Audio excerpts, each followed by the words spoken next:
আসসালামু আলাইকুম। সবাই কেমন আছেন? আশা করি সবাই ভালো আছেন। আজ আপনাদের জন্য নিয়ে এসেছি নতুন গল্পের প্রথম পর্ব। আশা করি গল্পটি আপনাদের ভালো লাগবে। তাহলে চলুন শুরু করা যাক।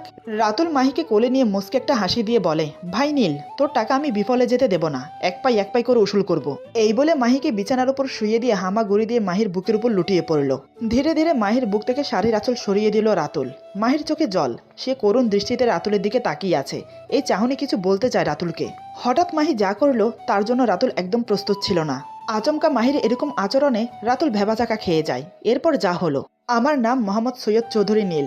ফ্যামিলিতে আমি, মা বাবা, ছোট ভাই, দাদু, মেজো চাচা চাচিমা তাদের একমাত্র ছেলে, আর ছোট চাচা চাচিমা তাদের একমাত্র মেয়ে। আমাদের ফ্যামিলি অনেক বড়, তবে সবার হর্তাকর্তা আমার দাদু। খুবই স্ট্রং ভদ্রলোক। বয়স আনুমানিক 70-এর কাছাকাছি, কিন্তু এখনো নুয়ে পড়েনি। বাড়ির মধ্যে তার কথার উপর কেউ যায় না। দাদু যেটা বলবে সেটাই। দাদু এক কথার মানুষ, ওনার কথা নড়চড় হয় না। বাড়ির সবাই এক কথায় নমিও করে চলে দাদুকে, কারণ সবাই ভয় পায়। আমাদের ফ্যামিলিতে একটা রেওয়াজ আছে, এই বংশের পুরুষ বাইরের কোনো মেয়েকে বিয়ে করতে পারবে না। একমাত্র ফুপির মেয়েকে বিয়ে করতে পারবে। আপন ফুপি না থাকলে দূর সম্পর্কের ফুপি হলেও চলবে। কিন্তু আমার এই রেওয়াজটা মোটেই ভালো লাগে না। আরে ভাই, নিজের পছন্দ অপছন্দ বলতে কিছু আছে, কিন্তু আমিও ভয় পাই দাদুকে, তাই মুখের উপর কিছু বলতে পারি না। আমি দেখতে খুবই হ্যান্ডসাম, গায়ের রং ফর্সা, লম্বায় আনুমানিক 5 ফুট 9 ইঞ্চি হব। দেখতে সুদর্শন এক যুবক। পড়াশোনা কমপ্লিট করে বেকার ঘুরছি। বাবার বিজনেস আছে, যখন তখন গিয়ে বসতে পারি। তাই নিজের মন মতো করে দিন কাটাচ্ছি। আমার সাথে আমার বেস্ট ফ্রেন্ড রাতুল সবসময়ের সঙ্গী। আমাদের বন্ধুত্ব ছোটবেলা থেকে। বন্ধু না বলে আমরা দুই ভাইও বলা যায়। একে অপরকে ছাড়া চলে না। একদিন সামান্য কিছু কথা নিয়ে আমাদেরকে খুব বকা দেয় দাদু। আমার জিদ চেপে গেল। মনে মনে সিদ্ধান্ত নিলাম এই বাড়িতে আর এক মুহূর্ত না। রাগ করে বাড়ি থেকে চলে গেলাম বাহিরে। বাহিরে বলতে দেশের বাহিরে। আমার সাথে আমার বন্ধু রাতুলও গিয়েছিল। একজোড়ের পাখি, একে অপরকে ছাড়া কিভাবে থাকি বলুন। বাহিরে যাওয়ার উদ্দেশ্য ছিল নিজের পায়ে দাঁড়ানো। 5 বছর থেকে আজ দুজন একটা রেস্টুরেন্টের মালিক হয়েছি। বাংলাদেশে ফেরার জন্য মন খুব আনচান করছে। এমনিতে ফোনে সবার সাথে কথা হয়। যখনই ফোন দেই মা খুব কান্না করে। তাই সিদ্ধান্ত নিলাম বাংলাদেশে ফিরে যাব। প্রায় দীর্ঘ 5 বছর পর আজ দেশে ফিরলাম।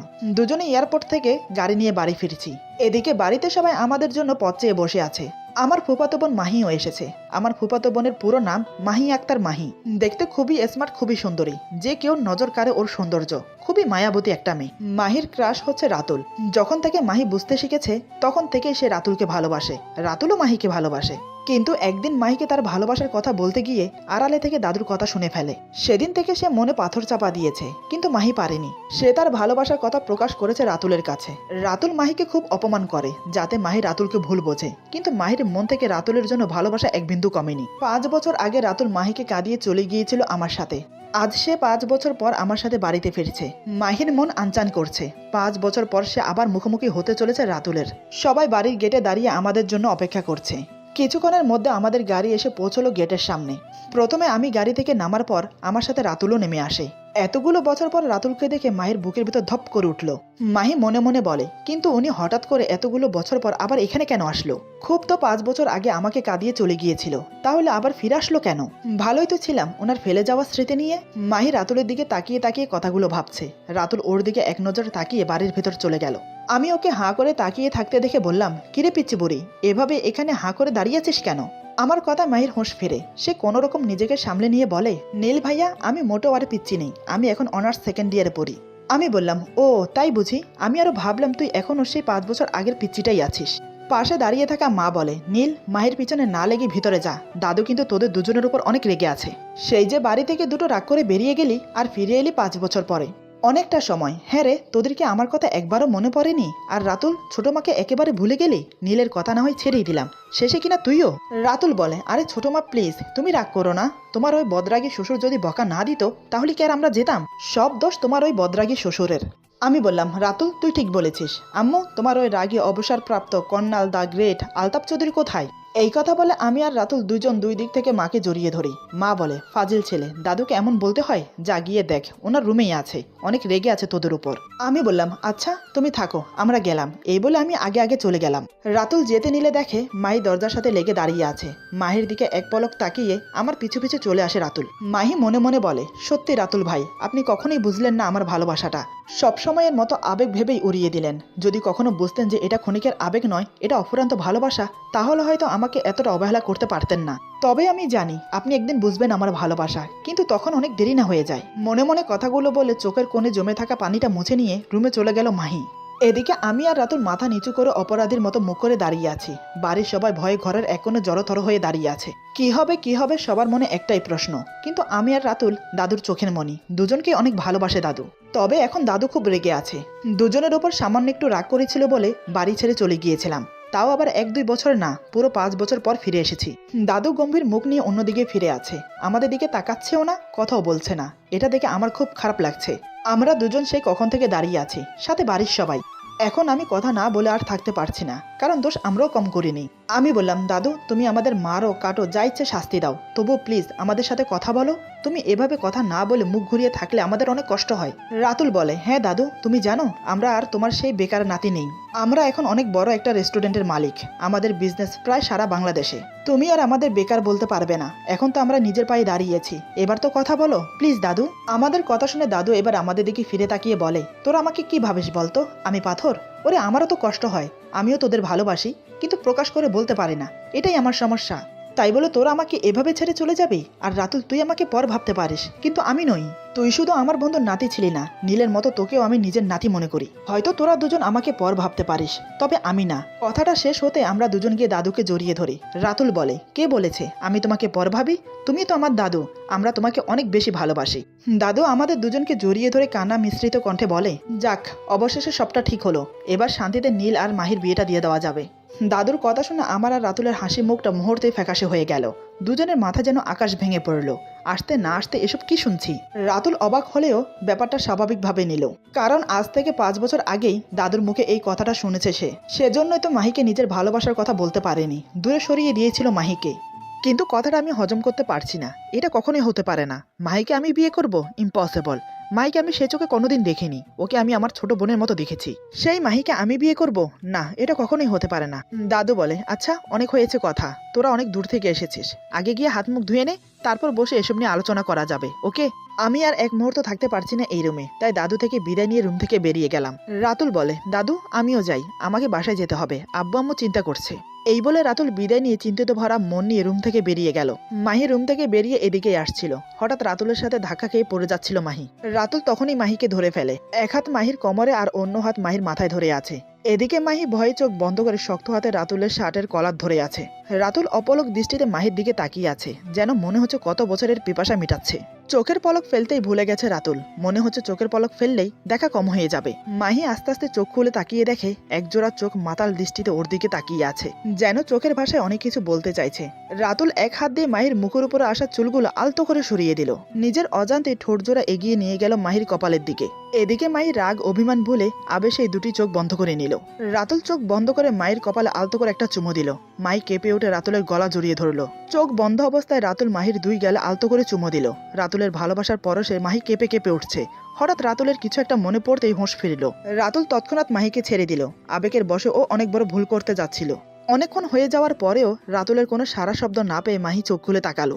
রাতুল বিরক্তি ভাব নিয়ে বলে, কিভাবে হাঁটিস যে যখন তখন যেখানে সেখানে পড়ে যাস? এত বড় হয়েছিস এখনো ভালো করে হাঁটা শিখলি না? এরপর থেকে ভালো করে দেখে শুনে হাঁটবি, নয়তো পরের বার আর আমি ধরতে আসবো না, যত সব। কথাগুলো বলে রাতুল চলে গেল, কিন্তু মাহি টলমলো চোখে রাতুলের চলে যাওয়ার দিকে তাকিয়ে থাকে, কারণ মাহি এখনো শোনেনি ওর সাথে আমার বিয়ে ঠিক হয়েছে। এদিকে আমি রুমে এসে আম্মুকে বললাম, এটা কোনো নিয়ম হলো আম্মু? এই নিয়ম কে তৈরি করেছে বলো তো? নিজের ফুফাতো বোনকে বিয়ে করতে হবে, এটা কোনো কথা? মা বলে, তোর দাদু আগে থেকে এই নিয়ম মেনে এসেছে। তোর দাদুও তার ফুফাতো বোনকে বিয়ে করেছে, আর তোর বাবাও তার ফুফাতো বোনকে বিয়ে করেছে, তাই সেই নিয়ম অনুযায়ী তোকেও মাহিকে বিয়ে করতে হবে। তুই আসবি বলে মাহি এখানে এসেছে, ও হয়তো রাতে চলে যাবে, ওকে গিয়ে দিয়ে আসবি, নয়তো দাদু রাগ করবে। আমি বললাম, আমি মানি না এই অদ্ভুত নিয়ম, আরে নিজেরও তো একটা পছন্দ অপছন্দ থাকতে পারে। মা বলে, না পারে না, তোকে যখন বলা হয়েছে মাহিকে বিয়ে করা লাগবে তো লাগবেই, বাবা যা বলেছে তাই হবে, আর কোনো কথা হবে না, ওকে? আমি বললাম, কিন্তু মা, আমি কিছু বলার আগেই রাতুল চলে আসলো। রাতুল বলে, নীল আমি বাসায় যাচ্ছি, তুই যাবি নাকি আমি একাই চলে যাব? আমি বললাম, আরে না দাঁড়া, আমিও যাব। এই বলে দুজনেই বেরিয়ে গেলাম, উদ্দেশ্য রাতুলের বাড়ি। গাড়ি চালাচ্ছিলাম আমি, এমনিতেও মেজাজটা খুব খারাপ হয়ে আছে, কারণ মাহিকে বিয়ে করার ব্যাপার নিয়ে। আমি অনেক আগে থেকেই জানি রাতুল আর মাহি একে অপরকে ভালোবাসে, কিন্তু রাতুল ইগনোর করছে, সেটাও আমার চোখে পড়েছে। তবে আমি কখনো ওদের মাঝে কথা বলতে যাই না। কথাগুলো ভাবতে ভাবতে একটু অন্যমনস্ক হয়ে গাড়ি চালাচ্ছি। হঠাৎ আমার গাড়ির সাথে কিছু একটা ধাক্কা লাগলো। আমি তাড়াতাড়ি গাড়ির ব্রেক কষে বললাম, ও শেট। রাতুল বলে, দেখে শুনে গাড়ি চালাবি তো, দেখ কি হলো। রাতুলের কথা শুনে আমি গাড়ি থেকে নেমে বাইরে এসে দেখি একটা মেয়ে স্কুটি নিয়ে আমার গাড়ির সামনে পড়ে আছে। এইটা দেখে আমি মেয়েটিকে যখন সাহায্য করতে এগিয়ে গেলাম, ঠিক তখনই মেয়েটি রেগে আমাকে বলে, এই যে ফাজিল লোক, নিজের বড় গাড়ি আছে বলেই কি ইচ্ছে মতো গাড়ি চালাবেন? রাস্তাটা কি আপনার দাদার? বদলোক একটা, যখন গাড়ি চালাতেই পারেন না তখন গাড়ি নিয়ে বের হন কেন রাস্তায়? বাড়ি থেকে বেরোনোর সময় এমনি মাথা গরম ছিল, এখন রাস্তার মাঝখানে এই মেয়েটার কথাগুলো শুনে মেজাজটা আরো খারাপ হয়ে গেল। আমি বললাম, হেই মাইন্ড ইউর ল্যাঙ্গুয়েজ, কিসব কথা বলছেন আপনি? মানছি যে আমার গাড়ির সাথে ভুল করে আপনার স্কুটি ধাক্কা লেগে গেছে, তাই বলি কি বাপদাদা তুলে কথা বলতে হয়? আমার না হয় রাস্তাটা দাদার নয়, তা এই রাস্তাটা কি আপনার বাপের? মেয়েটি বলে, না রে, আপনার বাবার, আর আপনার বাবা আমার আঙ্কেল লাগে, চোখ থাকতে অন্ধ কোথাকার। মেয়েটার কথা শুনে আমি পুরো বোকা বনে যাই, আবার অন্যদিকে রাগে ফেটে যাচ্ছি। আমি দাঁতে দাঁত চেপে বললাম, আমি না হয় চোখ থাকতে অন্ধ, আপনার তো এয়া বড় বড় গরুর মতো দুটো চোখ আছে, তাহলে মরতে আমার গাড়ির সামনে আসলেন কেন? আমার কথা শুনে মেয়েটা মনে মনে বলে, এখন আমি কি বলবো? না না, হেরে গেলে চলবে না, কিছু তো একটা বলে জিততেই হবে। মেয়েরা কখনো ছেলেদের সাথে ঝগড়ায় হেরে যায় না। মেয়েটি মনে মনে কথাগুলো বলে আমাকে বলে, এই যে শুনুন, মাঝ রাস্তায় পায়ে পা লাগিয়ে ঝগড়া করবেন না তো, ঝগড়োটে লোক একটা। আমার আলুগুলো সব ফেটে চোচার হয়ে গেল রে। আমি বললাম, কি? এখন তো দেখছি আপনি শুধু অন্ধ নন, সাথে কানেও খাটো। এদিকে রাতুল আমাদের কাণ্ড দেখে মনে মনে বলে, কেউ কারো থেকে কম না। রাস্তার মাঝখানে গাড়ি থামিয়ে দুজন প্রাপ্তবয়স্ক ছেলে মেয়ে দাঁড়িয়ে দাঁড়িয়ে ঝগড়া করছে, দেখো কাণ্ড। এতক্ষণেও যখন আমি আসলাম না, তাই রাতুল গাড়ি থেকে নেমে আসে। গাড়ি থেকে নেমেই দেখে পুরো রাস্তা জ্যাম হয়ে গেছে। দুই দিকের রাস্তা থেকে গাড়ি হর্ন দিচ্ছে, অনেক মানুষ রেগে চেঁচামেচি করছে। চারিপাশে এত এত হইচই, কিন্তু আমাদের দুজনের হোঁশ নেই, দুজনে এক নাগারে ঝগড়া করেই যাচ্ছি। আমি বললাম, আপনার মতো মেয়ে যার বউ হবে তার আর বেঁচে থাকতে হবে না, মরার আগেই বেচারার জীবনটা নরক হয়ে যাবে। মেয়েটি বলে, এই শুনুন, আপনাকে আমার বিয়ে নিয়ে ভাবতে হবে না, আমি জানি আমি কেমন, আর যাই হোক আপনার মতো ঝগড়াটে কোনো লোককে বিয়ে করব না। এরই মধ্যে রাতুল চলে এলো। রাতুল বলে, নীল, কি হচ্ছেটা কি? কি বাচ্চাদের মতো মাঝ রাস্তায় দাঁড়িয়ে ঝগড়া করছিস? ভালো করে চারিপাশে তাকিয়ে দেখ, পুরো রাস্তা জ্যাম হয়ে গেছে, চল এখান থেকে। আমাকে টানতে টানতে গাড়ির দিকে নিয়ে যেতে যেতে বলে রাতুল। আমিও যেতে যেতে বললাম, আপনাকে আমি দেখে নেব মিস বকবক। মেয়েটি বলে, দেখুন না, দেখুন, ভালো করে দেখুন, সামনেই তো আছি, ঝগড়টে লোক একটা। এরপর দুইজন দুদিকে চলে গেলাম। এদিকে মেয়েটি এক বস্তা রাগ নিয়ে বাড়ি ফিরিল, ধূপধাপ পা ফেলে বাড়ির ভিতরে চলে গেল, কিন্তু এখনো আমাকে বকেই যাচ্ছে। বাজারের ব্যাগটা রেখে সোজা নিজের রুমে চলে গেল। তারপর হাত মুখ ধুয়ে মাথায় একটু পানি দিল, কেননা মাথাটা এখন ঠান্ডা করা দরকার। মেয়েটি একটু জোরে জোরেই বলে, কত খারাপ লোক, বড় গাড়ি আছে বলে রাস্তা এভাবে চালাতে হবে? আল্লাহ না করুক, যদি আমার কিছু একটা হয়ে যেত তাহলে আমার মাকে কে দেখতো? ভাগ্যিস আল্লাহ ঠিক সময় বাঁচিয়ে দিয়েছে। আবার যদি ওই লোকটার সাথে দেখা হয় তবে ওনাকে বুঝিয়ে দেব আমি রুবি কি জিনিস, আর ওনা থেকে কিছু টাকাও নেব, কেননা ওনার জন্য আমার স্কুটির সামনের আয়নাটা ভেঙে গেছে। এদিকে রুবির মা রুবিকে বকবক করতে দেখে বলে, কিরে, কার সাথে কথা বলছিস আর কাকে এত বকা দিচ্ছিস? রুবি বলে, আর বলো না মা, জানো আজকে কি হয়েছে? তারপর রুবি ওর মাকে সব খুলে বলল, আচ্ছা তুমি বলো আম্মু, যদি আমার কিছু হয়ে যেত? আর তুমি তো জানোই আমি কত সুন্দর করে স্কুটি চালাই, একদম এক সাইডে বললে চলে। মা বলে, তুই যে কেমন করে স্কুটি চালাস সেটা আমি খুব ভালো করেই জানি। স্কুটি নয়, মনে হয় প্লেন চালাচ্ছিস। ভাগ্যিস ওই ছেলেটার কিছু হয়নি। আমি শিওর যদি আর কিছুক্ষণ ওই ছেলেটা ওখানে থাকতো তাহলে তুই ওকে ঘন ধোলাই খাওয়াতি। রুবি বলে, কি, তুমি আমার আপন মা হয়ে আমাকে এভাবে বলতে পারলে? মনে তো হচ্ছে তোমার ওই ছেলেটার জন্য পরাণ কাঁদছে। যাও না, যাও গিয়ে ছেলেটাকে তোমার মির্জামাই বানাও। মা বলে, না থাক, আমার শুধু শুধু কারোর জীবন নষ্ট করার কোনো ইচ্ছে নেই। রুবি নাকি কান্না করে বলে, আম্মু। মা মুচকি এসে বলে, আরে আমি তো মজা করছিলাম, আমার মেয়ে অনেক ভালো, একদম সোনা মেয়ে, আয় খেতে আয়, আমি খাইয়ে দিচ্ছি। এদিকে রাতের খাবারের পর আমার মা বলে, নীল, মাহিকে ওর বাসায় দিয়ে আয়। কথাটা শুনে আমি ভুরু কুচকে তাকালাম, কিন্তু কিছু বললাম না, কারণ দাদু ছিল সামনে। মনে মনে রাগ হচ্ছিল খুব। আমি দিয়ে আসবো ওকে? ইম্পসিবল। ঠিক আছে বলে ওখান থেকে চলে আসলাম। মাহি চলে গেল রেডি হতে নিজের রুমে, আমি আর রাতুল বাহিরে চলে এলাম। আমি বললাম, রাতুল, তুই বরং মাহিকে বাসায় দিয়ে আয়। আসলে আমিই দিয়ে আসতাম, কিন্তু আমার একটা কাজ পড়ে যাওয়ায় যেতে পারছি না। আর এই রাতের বেলায় তো মাহিকে একা ছাড়তে পারছি না, তাই বলছি তুই ওকে দিয়ে আয়। আমার কথা কেন জানি রাতুলের বিশ্বাস হলো না, তাই ভ্রু কুচকে বলে, তোর আবার এখানে কিসের কাজ? তোর কাজ পড়লে আমি জানতাম না? সত্যি করে বলতো। আর আমি মাহিকে পৌঁছে দিতে পারবো না, পারলে তুই গিয়ে দিয়ে আয়, নয়তো ওর বাসা যাওয়ার দরকার নেই। রাতুলের শেষের কথাটা মাহি শুনে ফেলে। আসলে ও ভিতরে গিয়েছিল রেডি হতে। তারপর সবার থেকে বিদায় নিয়ে খুশি মনে বাইরে গাড়ির কাছে আসতেই রাতুলের কথা শুনতে পায়। কথাটা শুনে মাহির চোখের কোনো পানি জমে গেল। কোনো রকম কান্না আটকিয়ে আমার সামনে এসে বলে, নীল ভাইয়া, আপনার যদি সময় হয় তাহলে আমাকে দিয়ে আসতে পারেন, নয়তো থাক, আপনাদের কাউকে আমাকে দিয়ে আসতে হবে না, আমি একাই যেতে পারবো। আসলে কারোর ইচ্ছের বিরুদ্ধে তো কাউকে দিয়ে কিছু করানো যায় না। কথাটা বলেই মাহি চলে গেল। আমি বললাম, নে, হলো তো, ও তো চলে গেল, যা ওকে আটকা। রাতুল বলে, আরে আমি কেন যাব? ও তোর হবু বউ, তোর হবু বউ এভাবে রাতের বেলা একা বেরিয়ে গেল, তুই নিজে আনতে না গিয়ে একটা পরপুরুষকে যেতে বলছিস কেন? তোর একটা দায়িত্ব আছে, তুই এভাবে তোর দায়িত্ব আমার উপর চাপাতে পারিস না নীল। আমি বললাম, কি বললি? মাহি আমার হবু বউ, তাই তো? ওকে, ও যেহেতু আমার হবু বউ তাই ওর সব দায়িত্ব আমার। আর আমার এখন ইচ্ছে করছে না ওকে দিয়ে আসতে। যেহেতু ও আমার হবু বউ তাই আমি ওকে পৌঁছে দেবো কি দেবো না সেটা একান্তই আমার ব্যাপার। ওকে, এই বলে আমি মাহি যে রাস্তায় গিয়েছে সেদিকে না গিয়ে তার উল্টো রাস্তায় চলে গেলাম। রাতুল বলে, আরে মাহি তো এই রাস্তায় গিয়েছে, তুই অন্য রাস্তায় যাচ্ছিস কেন? ও তো সেই কখন গিয়েছে, যদি কোনো বিপদ হয়। আমি বললাম, তোর যখন মাহিকে নিয়ে এতই চিন্তা তাহলে তুই যা, আমাকে কেন বলছিস? আমি এখন রাতের এই ঠান্ডা হাওয়া খাবো আর রাতটাকে উপভোগ করব। কতদিন পর দেশে আসলাম। জ্যাকেটের পকেটে হাত দিয়ে হাঁটতে হাঁটতে বললাম আমি, কেননা আমি জানি রাতুল ঠিক মাহিকে ওর বাসায় পৌঁছে দেবে, তাও আবার সই সালামতে। এদিকে হাঁটতে হাঁটতে প্রায় অনেক দূর চলে যায় মাহি। রাতের শহর, চারিদিকে আলো জ্বলছে, যেন মনে হচ্ছে রাত নয় এখনো দিন। রাস্তা দিয়ে সাঁই সাঁই করে একের পর এক গাড়ি চলে যাচ্ছে। মাহি সেদিকে তাকিয়ে মনে মনে বলে, আচ্ছা আমি যদি এখন এই গাড়ির নিচে চাপা পড়ে মরে যাই তাহলে কি রাতুল ভাই কাঁদবে, নাকি বলবে যে বাঁচলাম, অবশেষে আপদ বিদায় হলো। মাহির ভাবনার মাঝে রাতুল গাড়ি নিয়ে এসে মাহির সামনে দাঁড় করিয়ে বলে, রাস্তার দিকে তাকিয়ে ওভাবে কি দেখছিস? যেটা করার কথা ভাবছিস সেটা মাথা থেকে আর মন থেকে পুরোপুরি ভাবে মুছে ফেল, নয়তো মেরে এসব ফালতু ভাবনা ভাবার জন্য মাথা ফাটিয়ে দেব। জলদি গাড়িতে ওঠ। মাহি ওর দিকে তাকিয়ে মনে মনে আবার বলে, উনি তো আমার মনের সব কথা বুঝতে পারে, তাহলে আমি যে ওনাকে ভালোবাসি সেটা কেন বুঝতে পারে না? নাকি বুঝেও না বুঝার ভান করে থাকে? রাতুল বলে, কিরে কথা কানে যাচ্ছে না? রাস্তার মধ্যে এমন নাটক না করে গাড়িতে উঠে বস, অনেক জার্নিং করে এসেছি, ভীষণ ক্লান্ত লাগছে, তোকে বাসায় পৌঁছে দিয়ে লম্বা একটা ঘুম দেবো। মাহি বলে, তো যান, আপনাকে কে আসতে বলেছে? আমি নিজেই বাসায় চলে যেতে পারবো, কাউকে পৌঁছে দিতে হবে না। রাতুল বলে, মাহি রাস্তার মাঝে ঝামেলা করিস না, চুপচাপ গাড়িতে উঠে বস, তোর সাথে ঝগড়া করার মোড়ে নেই আমি, অনেক খারাপ লাগছে, একটু ভালো করে বললে কি হয়? আমি কি এতটাই খারাপ যে আমার সাথে একটু ভালো করে কথা বলা যায় না? নিজের মনে মনে কথাগুলো বলে একরাশ অভিমান নিয়ে মাহি গাড়িতে উঠে বসলো। মাহি গাড়িতে বসতে রাতুল গাড়ি স্টার্ট করে দিল। তারপর শুধুই পিনপিন নীরবতা, কেউ কারোর সাথে কথা বলছে না। গাড়ি মাহিদের বাসার সামনে আসতে রাতুল মাহিকে নামতে বলে, কিন্তু মাহি না নেমে সামনের দিকে তাকিয়ে বলে, আচ্ছা রাতুল ভাই, আমি কি অনেক খারাপ? আমাকে কি একটু ভালোবাসা যায় না? কথাটা বলে রাতুলের দিকে তাকালো মাহি, ওর চোখ থেকে টুপ করে এক ফোঁটা জল পড়লো।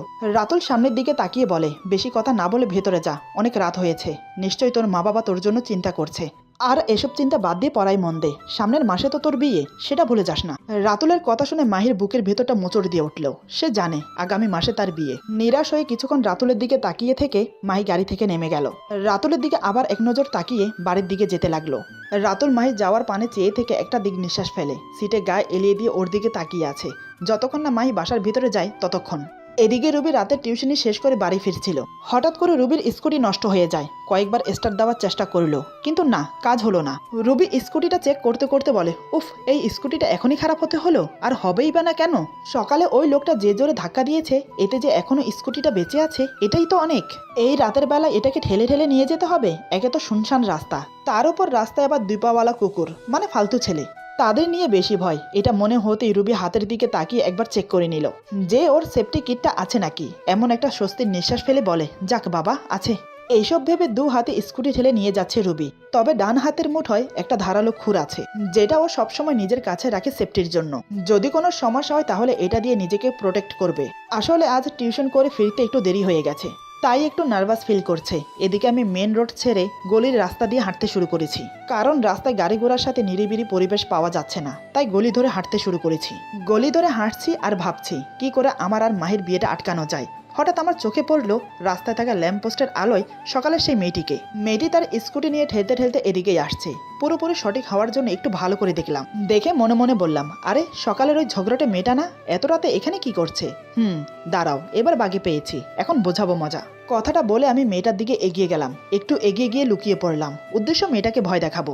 মেয়েটা যখন আমাকে ছেড়ে সামনে এগিয়ে গেল, ঠিক তখনই আমি মেয়েটার পিছু নিলাম।